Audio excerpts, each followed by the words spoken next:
Today we've got a great malicious compliance story about answering the office phone while working from home. We'll get into that in a bit, but first, our next story is, want pictures of all the transactions and deposits? You got it. Once upon a time, I worked for a boss who would try to passively micromanage my work. For context, I was the manager of multiple locations and I would handle everything that is related to the store, i.e. cash, vendor invoices, profits, and everything in between. When I first took up this position, they expected me to learn everything on my own. No proper training, no one to reach out to if I was stuck at something. However, gradually I picked it all up and mastered every single entry and transaction. When this manager started seeing my progress, he started asking me all the unnecessary whys and how come this and how come that. Then he started questioning my accounting and said, from this point on, I want pictures of all the transactions that you handle. Say no more. For the next few months, I would bombard his phone with every little transaction detail and tag him in everything that I was doing. If something's not taken care of and the upper management questions me,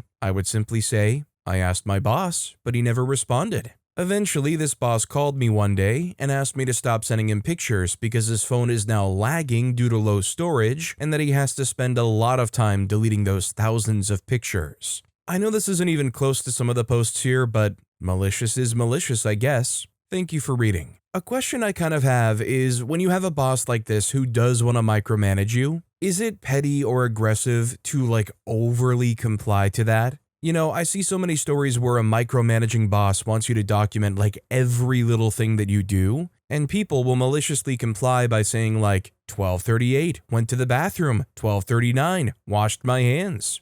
Is that taking it a bit too far? Marine0311 commented, I had a butt hat in a position at market level above me that wanted a weekly report sent to him that was easily pulled from our system at his end. It would have been simpler and easier for him to pull this report that covered every store in our district. Instead of doing this, he wanted every store to send their numbers from the report individually and summarize the information that was already summarized. The issue was you couldn't just copy and paste the data and send it in. The reports were generated from an old out-of-date system that was wholly incompatible with our new one. You had to pull the report and then type it in manually into Word or Outlook. It was a complete waste of my time. It had to be sent on a day that was one of my busiest. I soon realized that I was getting zero feedback on these reports, no matter what the content was. I only hear about it if it was late. During our weekly conference call, another complete waste of time, they were never mentioned. After talking with several peers at other stores in my district, they all had the same experience.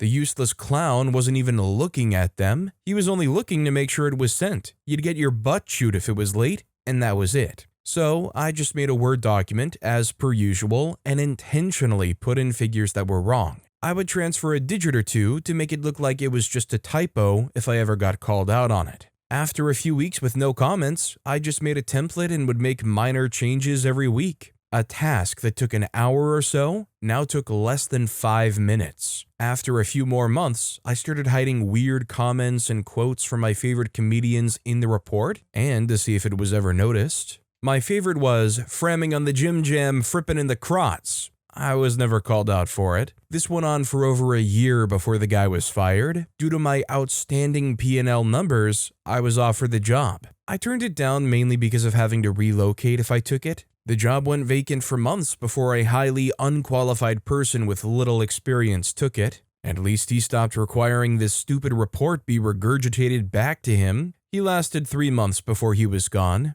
Then they offered it to me again, with more pay than before. I gave it more consideration. The pay was a substantial increase. But after talking it over with my wife, we decided it wasn't worth it. Our kids had lived in the same town their whole lives. I didn't want to subject them to moving like I had to all the time growing up. Her job was highly specialized, and she couldn't find one like it except in 2 other places in the country. I turned it down again, and was glad I did. They found a stooge for it a few months later. About 6 months after that, the position was eliminated company-wide. Also, hi, I'm Steven, and if you guys enjoy awesome stories of malicious compliance, why not hit those like and subscribe buttons down below? Our next story is working hours. I once had a job where I did network support for a corporation in a city that supported a manufacturing plant in another state. The plant started operations at 7 every morning, and the software and data connections had to be up and running when the plant started or they couldn't do their business. So I made it my job to make sure I was there at 7 every morning. Because of this, I would leave around 4 p.m. in the afternoon. One day, somebody had some network problem at 4:30 and I wasn't there to answer questions.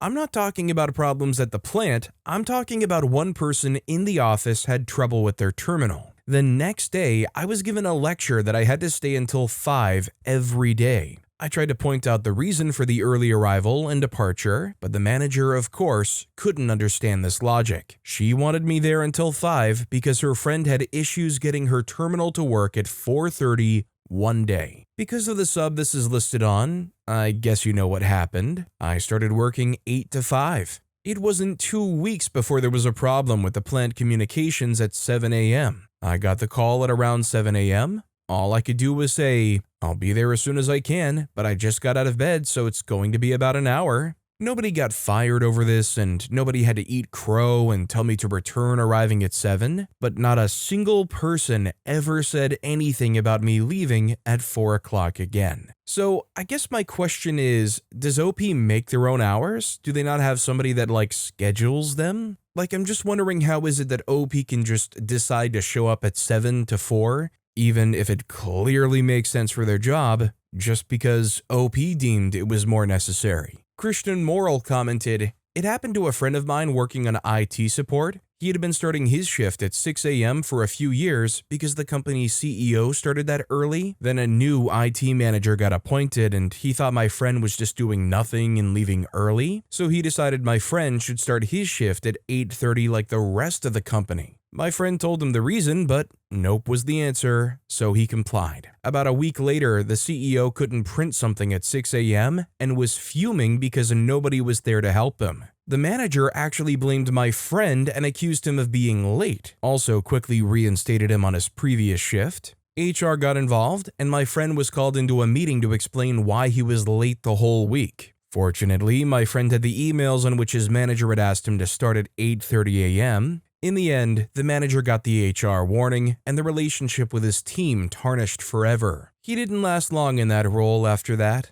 Our next story is no OT? No problem. So my job's going back and forth with allowing OT the past couple of weeks. One day I would get told no OT. The next, yes, you can have it, but only if approved. Back to no OT. I was getting sick of it, so not wanting to get in trouble and knowing that I had to stay later sometime during the work week, I left 20 minutes early so I could stay later when it was needed. Today I got talked to about leaving early the day before and how there was still stuff to do. I explained why I left and how I just wanted to avoid getting in trouble, and suddenly they finally gave me an actual answer, that I can get up to 3 hours OT per week. Funny how malicious compliance is needed to get actual answers. So once again, am I out of the loop here with this person saying, look, I'll just leave 20 minutes early of my own accord, that way I can stay later next time? Isn't that the kind of thing that you should go to a manager and have approved or something?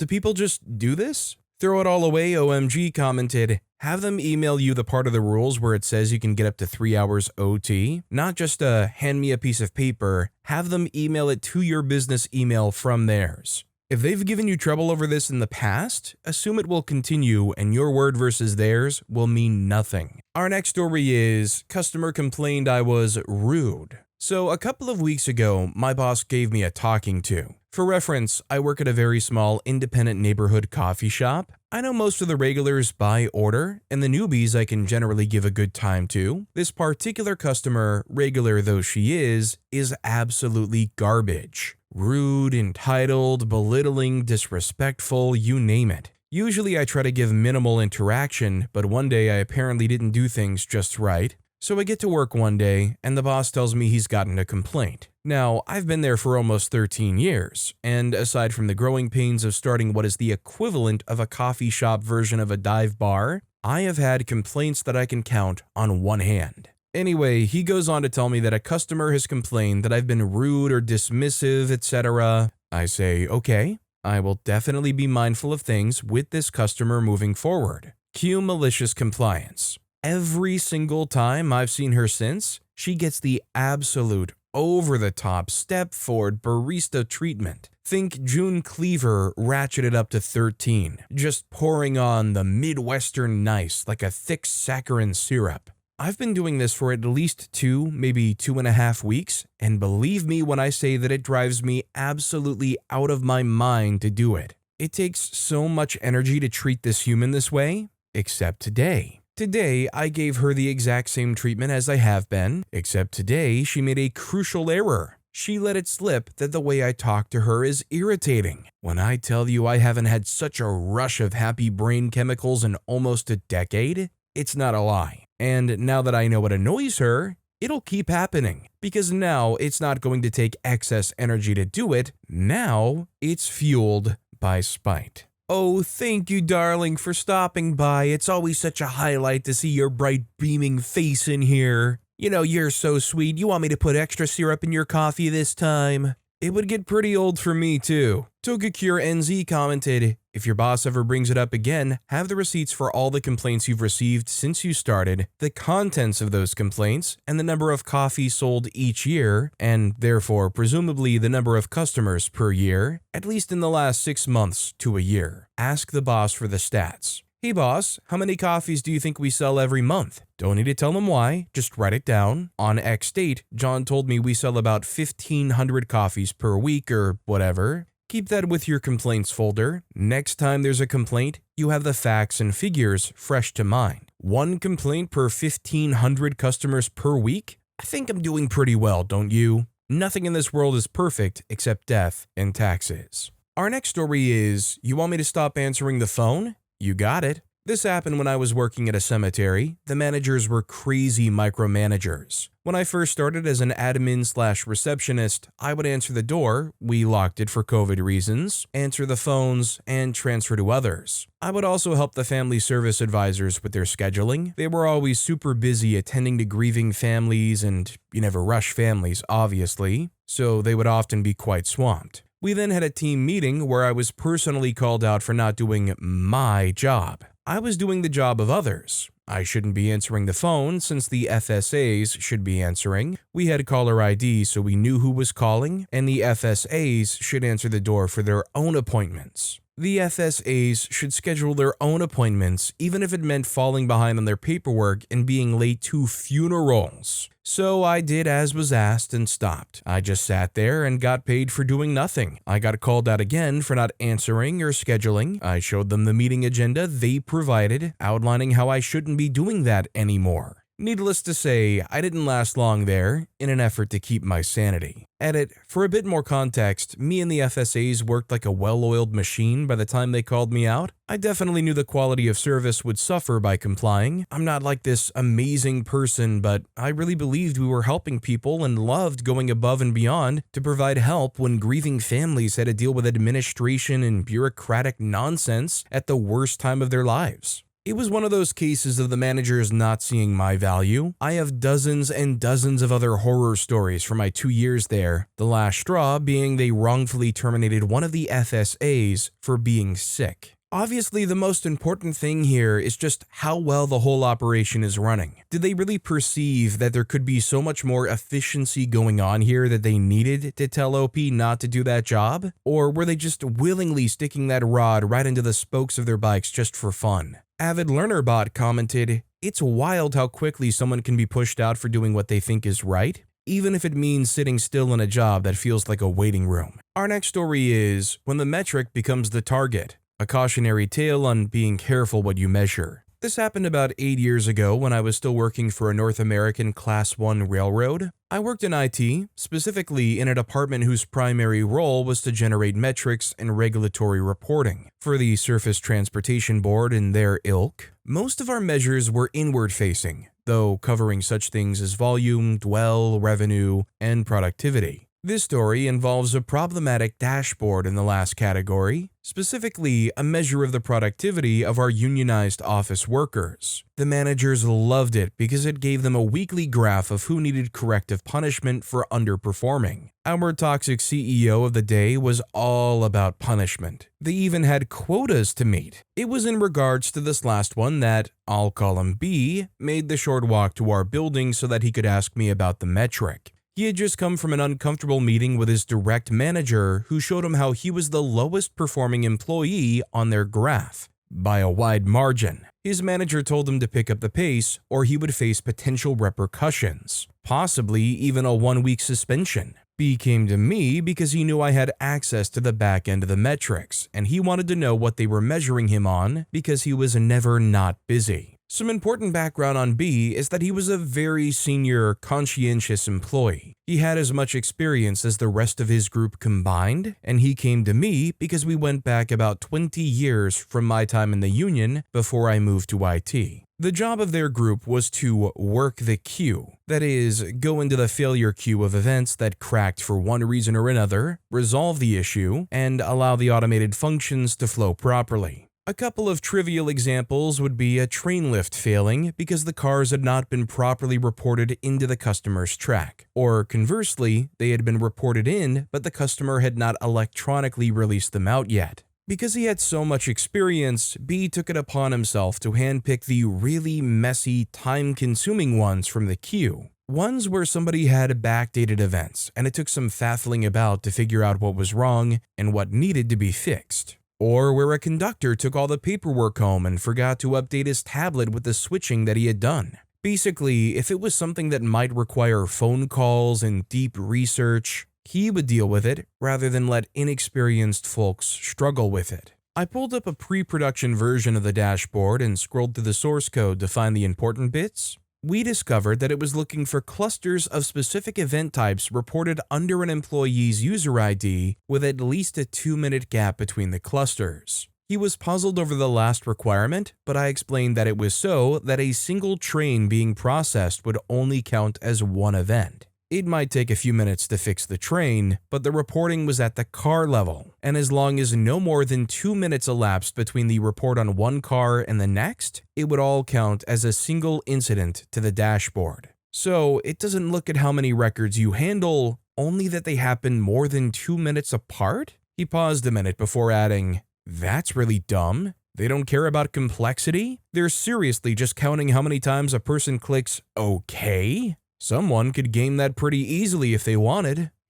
He walked away without saying anything else, but I could see the mental gears turning. He came back to me a couple of weeks later to give me the good news. He had gone from being the most underperforming person in his group to being their top employee by just as big a margin. "It's great," he told me. "Forget all the complicated crap. I'm just grabbing the biggest trains from the queue. I work one screen of cars and then sit back and drink my coffee for exactly 3 minutes before I process the next. I finally have time to complete the crossword puzzle in my paper." Sadly, the company attributed his miraculous turnaround to their draconian discipline practices and never clued in that while their numbers went up, their actual productivity tanked quite a bit. The only real consequence to him was that his job became a lot easier and he got to slide into retirement on a high note. I'm going to assume this ultimately goes back to somebody high up in management who says, these are the metrics that we should only care about, and not like a shortcoming of the IT department for not helping this company point out the inefficiencies.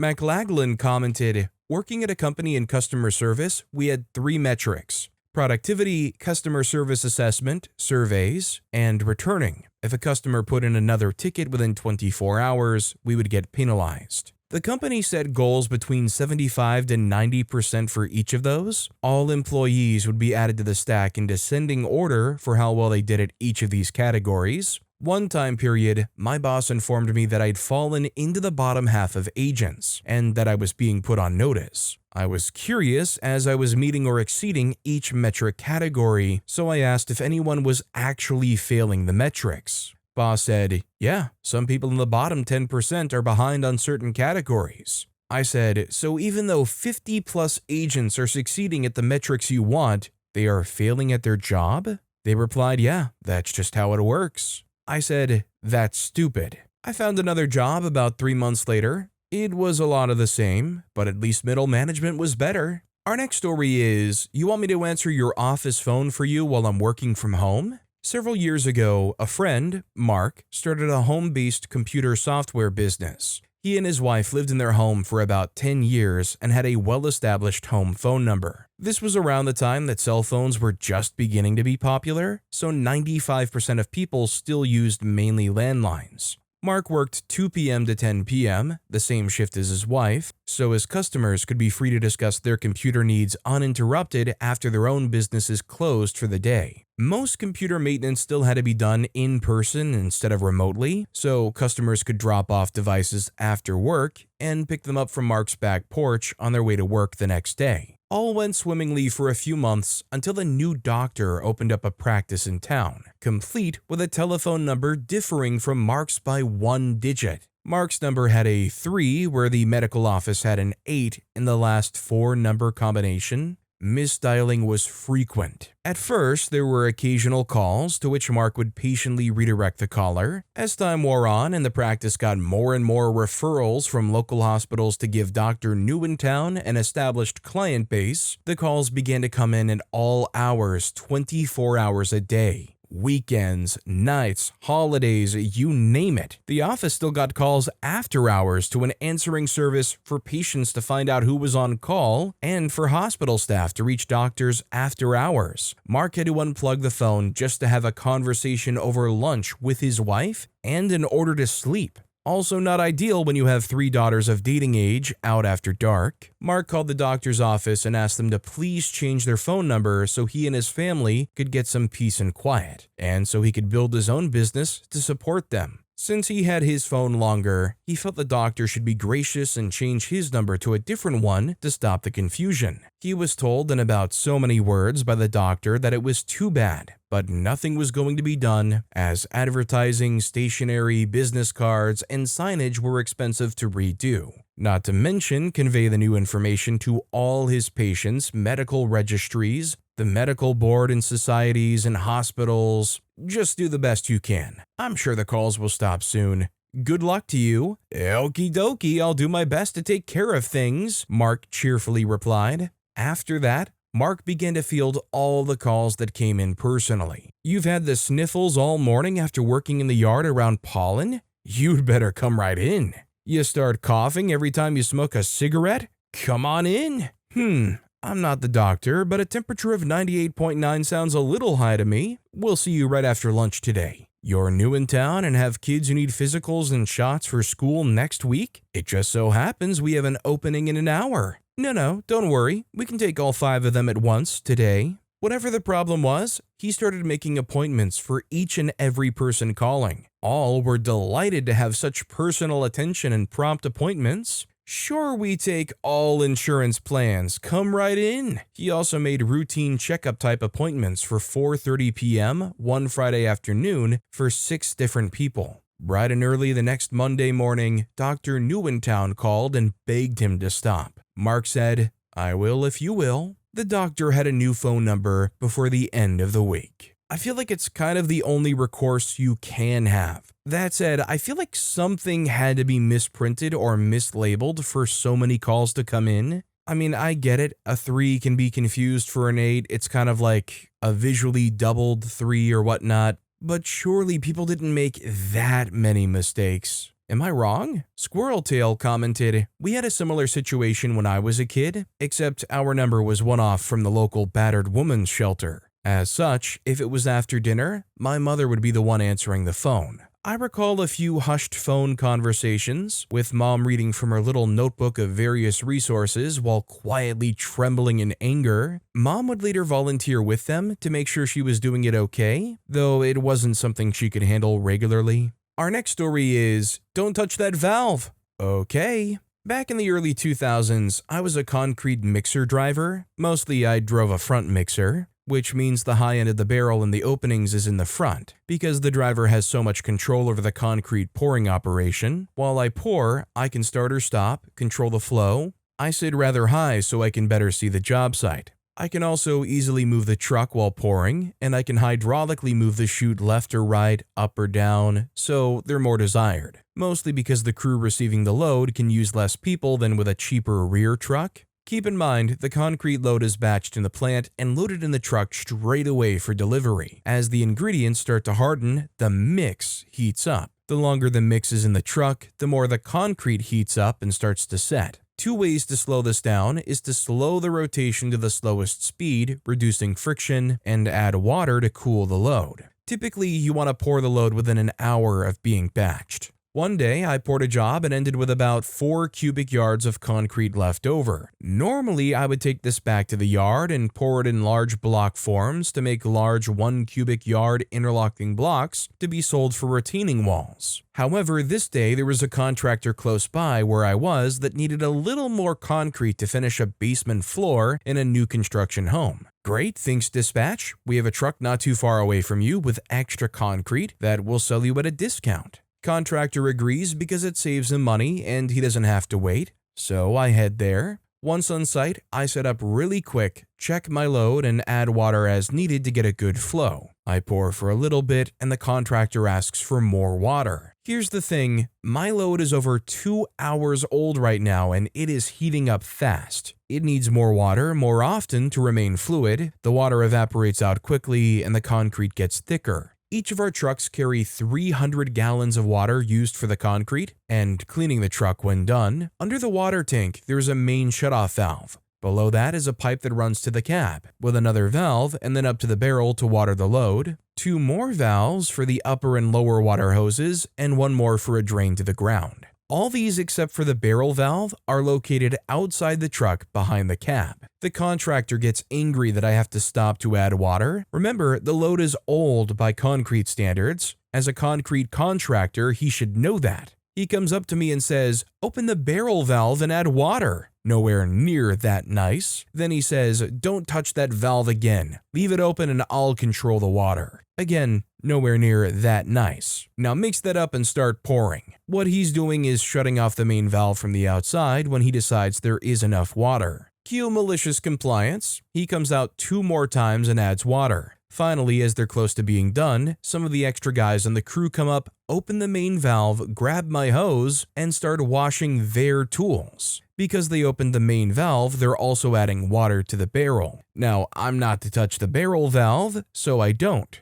I don't say a word. I don't touch the valve. The barrel line dumps 1 gallon of water per second. Just over a minute later, about 70 gallons of water rush down the chute and in the basement. The contractor comes out of the basement screaming, comes up to me and says, "What is your problem?" I said, "I don't have a problem. The problem is you thought you could do my job and yours, and you can't. Now you have a problem." As I finished cleaning the truck, he was calling every number for my company to complain. When I got back to the yard, the plant manager wanted to know what happened. After I explained the situation, I found out the company as a whole has had an issue with this contractor. I never heard anything about it, nor did I ever see that contractor again. I mean, I'm glad for OP that it worked out for them, but I wouldn't be surprised if a company like that would still be furious with OP and say something like, "This is literally your job as the supplier for the concrete. You can't let the client all of a sudden domineer your truck and control your valves and whatnot." That said, I obviously have no experience about concrete contractors and whatnot, and the expectations clients will have on the job site.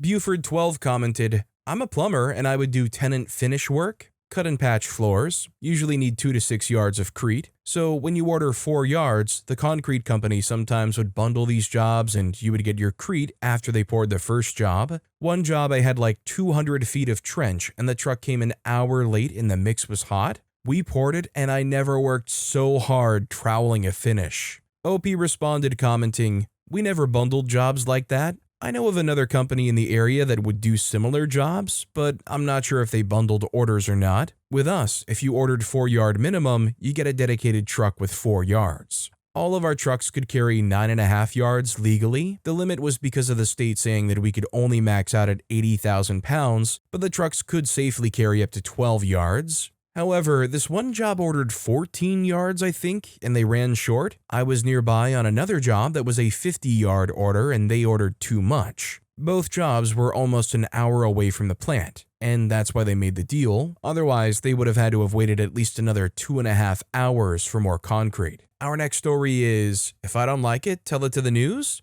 I guess we're going to the news then. Video evidence. My mother was a truly inspiring woman. Her favorite phrase was, "Why say bleed when you can say hemorrhage?" Because she never did anything halfway when she knew she could go all the way. We couldn't even ask for help with homework because you would be up until 3 a.m. on a school night adding one more thing. Then you would go to school with this magnum opus while everyone around you phoned it in and still got an A. She would rarely get angry, but if you activated her righteous indignation, the repercussions would be legendary. There was one such story of a malicious compliance that she always loved to tell, and I just found the receipts, so I wanted to share it with everyone. It all started one day when I found a dagger in my brother's room. It was an ornate sort of fantasy-style dagger, not something you would just find anywhere, and it was very sharp. We weren't old enough to have something like that at the time. He was only 11. Immediately, my mother walked up behind me and caught me red-handed, so I did what any self-respecting little brother would do and threw him under the bus.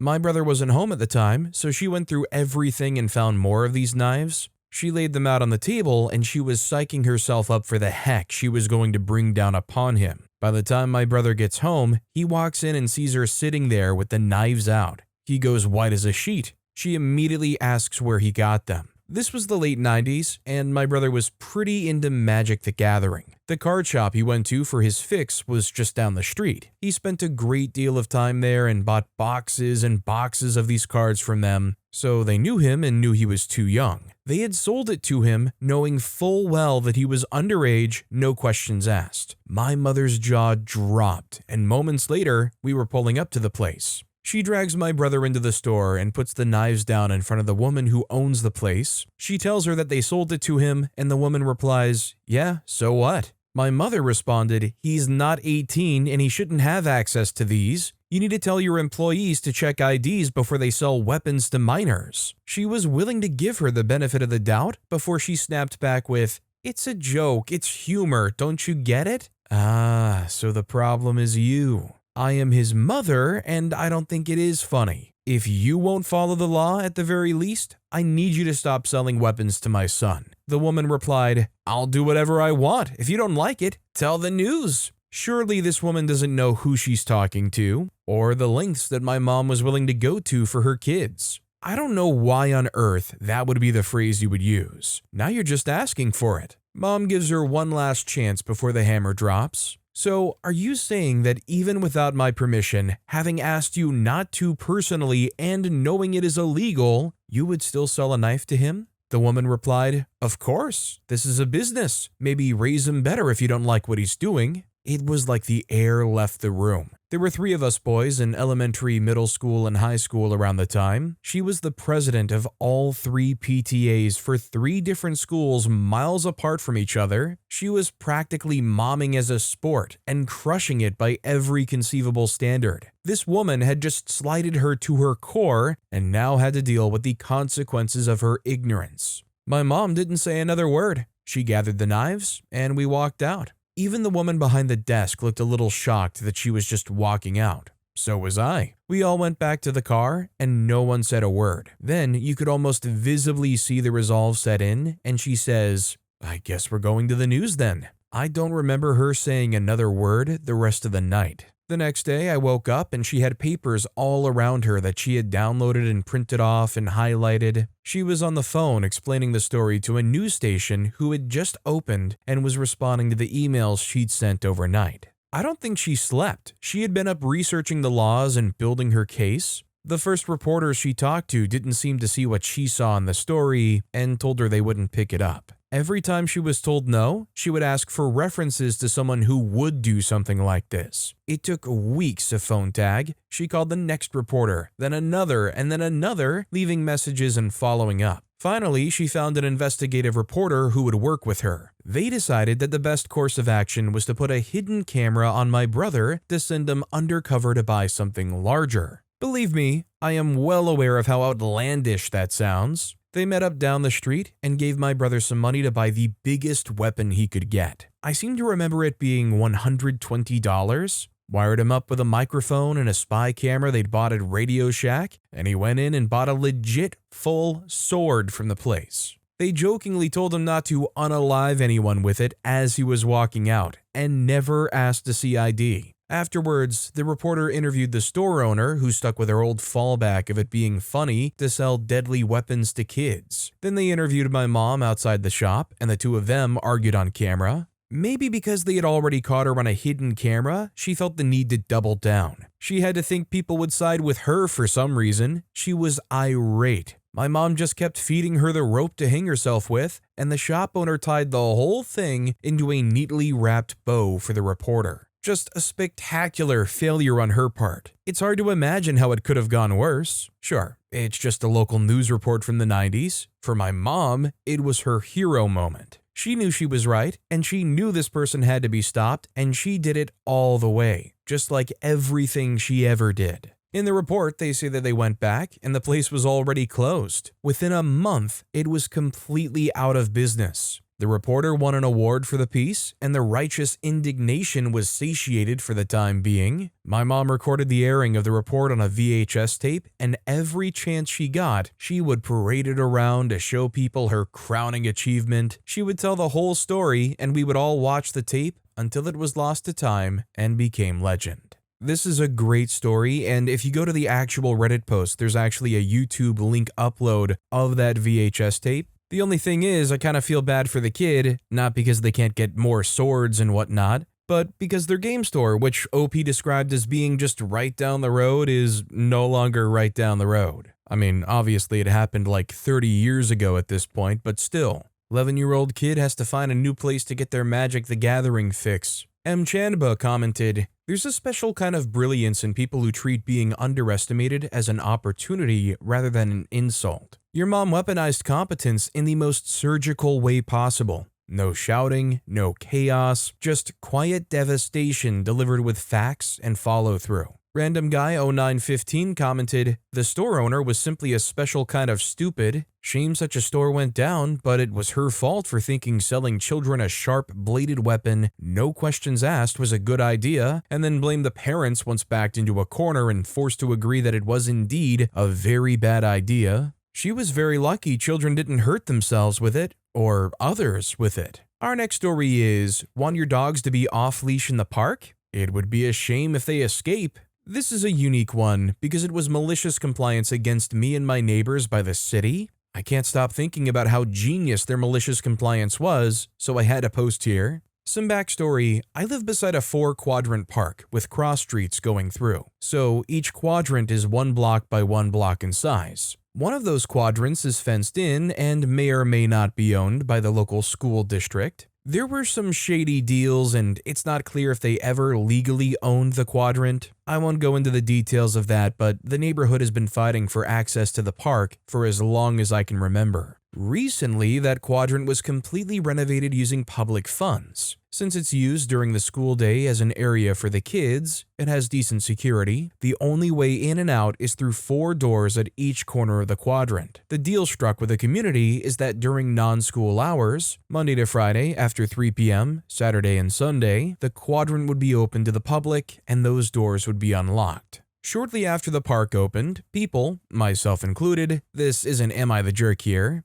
I know I shouldn't have, this is a self-deprecating post, began letting their dogs run in this park. It was perfect, since it was completely fenced in. When others started complaining to the city, my wife and I stopped letting our dog in there, but others kept using it. The city couldn't just lock it up and deprive everyone access, but how to prevent unleashed dogs? In my opinion, they came up with the most simple yet genius solution. Rather than lock all the doors to the park, they padlock them open during non-school hours. Now, if you come in to let your dog run, there are 4 gaping escapes into a relatively high-traffic area that your dog could run through. I still see a few very well-trained dogs running around in there, but most people are not going to risk it anymore. You know, my imagination's just not really helping me out here. I feel like I'd have to see the space to be able to judge whether or not these people are truly jerks for letting their dogs run around in it. I mean, if it's more or less like an actual playground area, you probably would be the jerks because people would want to bring their kids there and whatnot.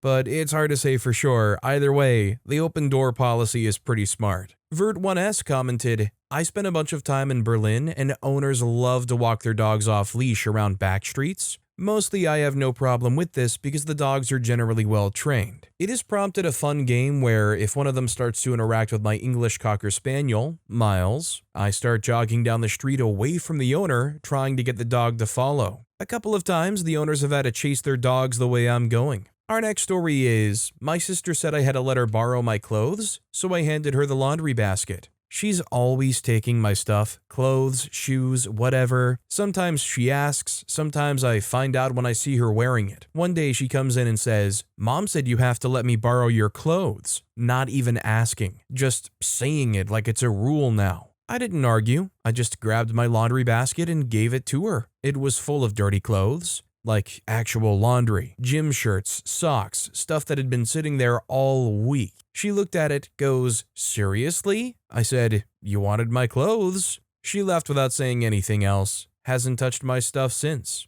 1000 IQ play, you just sweat really hard in all of your clothes so they just all stink and then they won't steal any of them from you. Genius. It's Frost commented, "My brother used to take my clothes all the time, especially if I got something new. He started working as a welder while I was finishing high school, so I would get nice surprise holes, grease stains, and burns in all of my new shirts. When I asked why he didn't just use his old worn-out shirts for work, he would say, 'Because they're full of holes.' Thanks, big bro." Our next story is, you want me to participate in Sunday school? Enjoy my extensive knowledge of your holy book. So my relatives and parents are very firmly a part of this cult. It's mostly in the States, but it does have some worldly presence. Not gonna say which one it is, cause I don't want my parents to find this post. I left the cult about 2 years ago now, after they refused to acknowledge that I had several medical problems, and the religion believes that people can become like Jesus and heal their own bodies.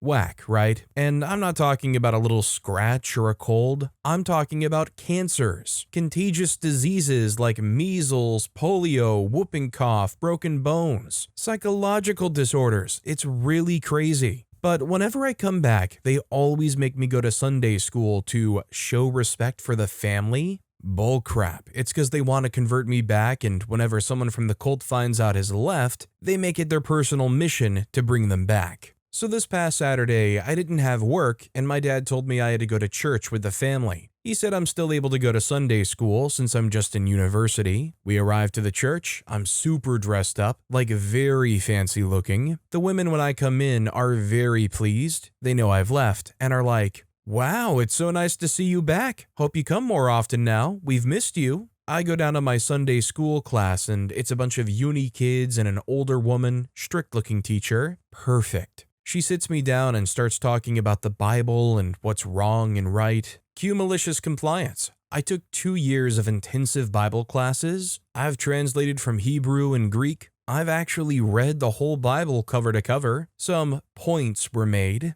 The teacher said, "And so God said that we must never lie in bed with another of the same gender." I chime in, "And where does it say that, ma'am?" The teacher replies, "Well, in this verse here," and shows it. I reply, "That was actually mistranslated from Hebrew. It actually says, 'Man shall not lie with boy.'" The teacher, frustrated, said, "No, that's not true. And besides, there's this verse here which says homosexual intimacy is wrong." Shows other verse. I reply, "So, by that logic, wouldn't that mean that anyone, male on male, or female on female, who was doing backdoor stuff would be gay?" The teacher was horrified. The whole class went on like this. I refuted claims about the unaliving of children, the uselessness of prostitutes, about immigration, and so on. After church, my dad was pulled aside by the teacher, and when he came back, he sighed and shook his head and said, "Fine, you don't have to come anymore."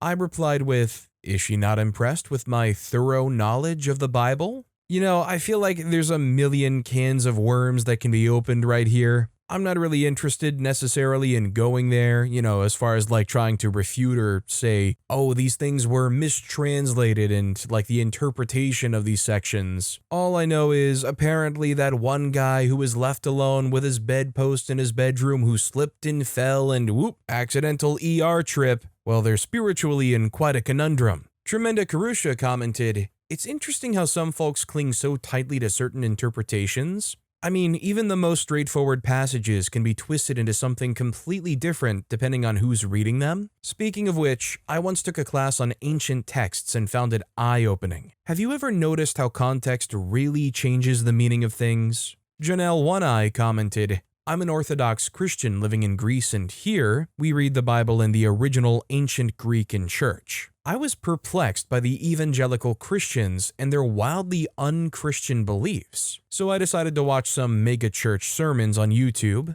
Let me tell you, that crap is whack. They took the parable of the prodigal son and focused on one part only, that he was a poor stranger on a foreign land and no one gave him anything. And then the preacher said that not giving handouts to the poor is what Jesus wants, because that's how they will repent and come back to the Lord. Like, what the freak? That's not the point of the parable at all. No wonder those people are the way that they are." Our next story is Seen and Not Heard. I work in contract security as an armed guard at a major utility company. I pick up extra work on my days off from my main site that the company I work for has as clients as well. Today, I covered a branch of a large bank that has a white and red logo, likes stagecoaches, and traces their roots back to the mid-1800s. After I was allowed to enter the bank, the branch operations manager gave me a rundown and read me the riot act right off the bat. I had a feeling at the time that this might be a long day. 30 minutes later, a bank customer came in looking lost and said she had an appointment with a banker. I greeted her and told her to take a seat and they'll be with her shortly. That prompted Madam BOM, branch operations manager, to come out from the back and get on to me for telling the customer to take a seat. Told me that I wasn't allowed to give any direction to anyone coming in as it could cause problems.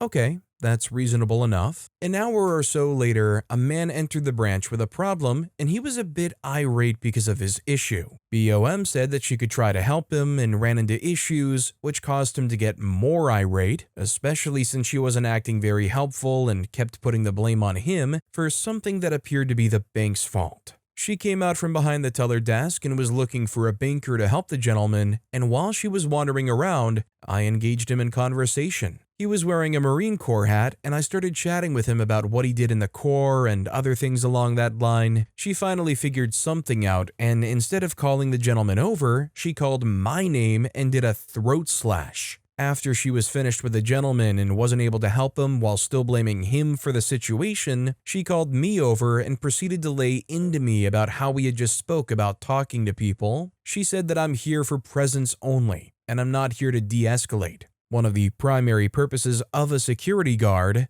or to speak with the clients. She said that my conversation with the man could cause problems for the bank, despite it not being about the bank at all, and that I wasn't to talk to customers at all. I asked her if she wanted me to be seen and not heard, and she indicated that that's what she wanted from me. She once again threatened to call my supervisor if I had a problem and didn't understand her. Message was received loud and clear. I notified my supervisor of the incident and then decided I was going to comply with her orders to the letter. Cue malicious compliance, with me deciding to communicate for the rest of the day with signs, from the limited sign language I know from my wife and friends, and gestures. People would ask me questions and I would just gesture and point to the "please wait here" sign. People would talk about the weather, and I would just nod. I directed people to stand in line with gestures and nods. This went on until just before noon, when the branch manager pulled me into his office with Madam BOM. He proceeded to talk about their concerns and asked me what had happened with the irate gentleman.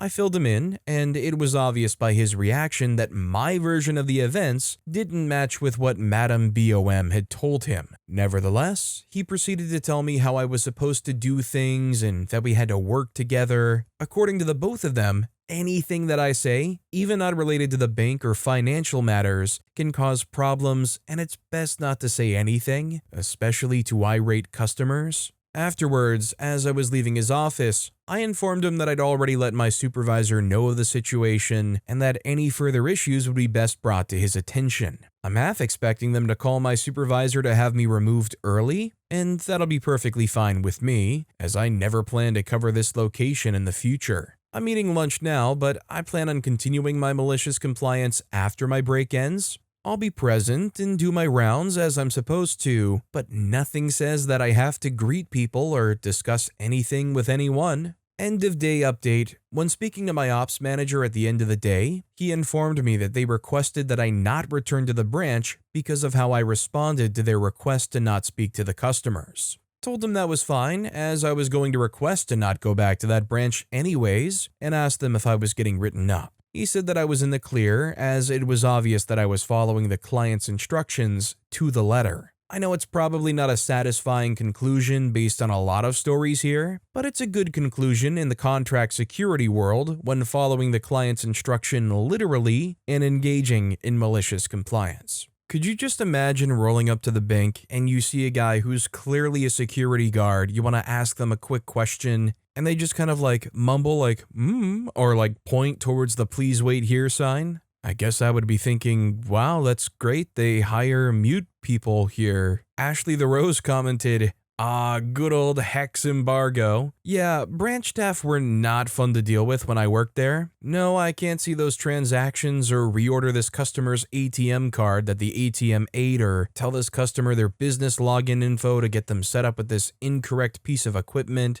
That's not my job. That goes to banker connections / general banking / fraud, business banking advisory. I was happy when I went to APAC hours and didn't have to deal with them anymore. Even more so when I left altogether. Our next story is Toddler Poop Cult. So I work in a toddler room, and the toddlers were starting to get really into potty humor, as is typical for that age. They had started talking about poop at the lunch table. So my head teacher told them you can only talk about bathroom stuff in the bathroom and would send them into the bathroom to get it out of their system before coming back to the table. They immediately realized the loophole we just gave them and started going into the bathroom and saying every potty-related word they knew. We hoped it would blow over once they got bored because at this point it was too late to take it back. Fast forward a couple of days later, we're trying to do a circle, but there are 5 toddlers all congregated in the little bathroom chanting, "Poop in the butt, poop in the butt." We can't even say anything because,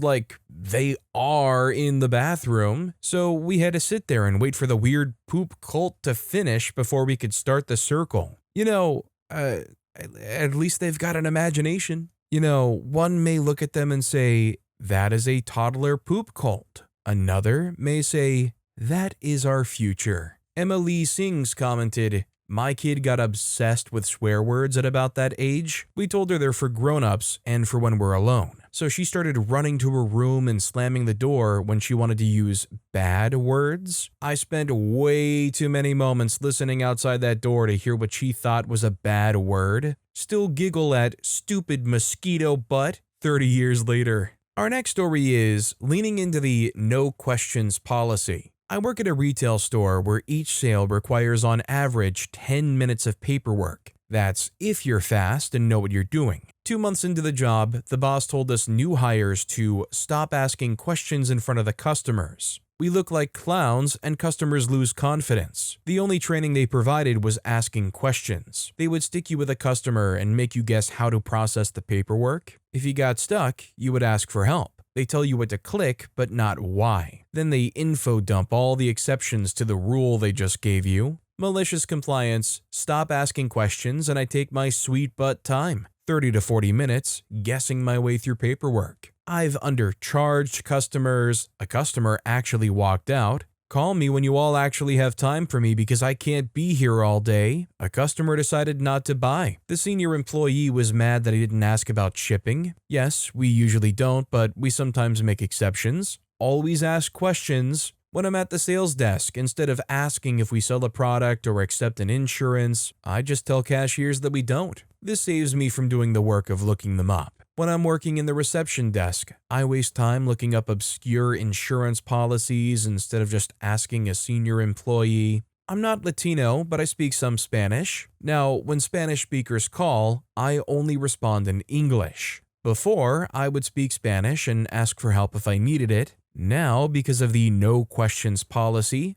I don't even ask my coworkers if they're free to take a call. I feel bad for these people though, but not too bad. All they have to do is call back and hope I don't answer. Yeah, no, I think one of the most important things is to encourage your coworkers to ask more questions. That's like a key part of communication, is to obtain the information and ask for it. It shouldn't be a no questions policy, it should be a there are no stupid questions policy. Automatic Phase 6573 commented, "Something I've always encouraged my team to do is ask questions. Ask me anything you want. As a manager and senior employee, I am there to support you at every step. I don't care if you think the question is stupid. I would rather you ask a question and take a few more minutes to do something than make a mistake that'll take hours to fix. Managers should be a support network, not whatever the heck this is." Our next story is, "Don't want to pay me for being on call? Okay, I won't be. Hey there, just wanted to share my compliance with you. It's been a few years, but I'm still proud of it. Background, I worked in a medium-sized company. We were a team of about 20 people with always 2 specialists for every topic. For example, server and database, and mine, network and firewalls. Due to laws in our country, we had a gentleman's agreement with our company, as no one could be forced to be on call pretty much 24/7 every 2 weeks, but the company needed exactly that. They paid us about €500 per month, and we would be on call, but with less harsh rules. You were supposed to call back in a larger time frame, it wasn't expected that you could start working within a specific frame, etc. The calls weren't frequent, so this was okay for us. Every team was called like 2 to 3 times a year, so it was decent money for a psychic burden, more than for real work. The problem is, I was the new one. So I worked there for several years and my boss just left me out of the agreement. At the beginning, it was okay because I wasn't called and also wasn't able to help immediately, but after 2 years, my higher boss blatantly stated, "Well, if there's a problem, we'll just call him," to other colleagues and my direct boss when it came to my partner going into vacations or illness. The first problem, as you might expect, I was ticked. And lo and behold, the time came and they needed help from the whole department because there was a computer problem with all systems. The higher boss didn't even have the balls to call me himself, he made one of the other colleagues do it. I answered, and it was hard to leave them hanging, but I declined, knowing everyone would have more work with less people. The solution, after being set into such a harsh spot, I chose to solve the problem myself. You don't want me on call? You won't be able to call me. I switched my mobile number, only giving it to my direct partner who also agreed with it being unfair, like my direct boss. He would simply lie that he didn't have it either if he was asked. Everyone knew I was ticked, so they agreed with my solution. Then I turned off my home phone, which I didn't use anyway, and gave HR the number of my parents, telling them only to contact me if there was a real problem, nothing just work-related.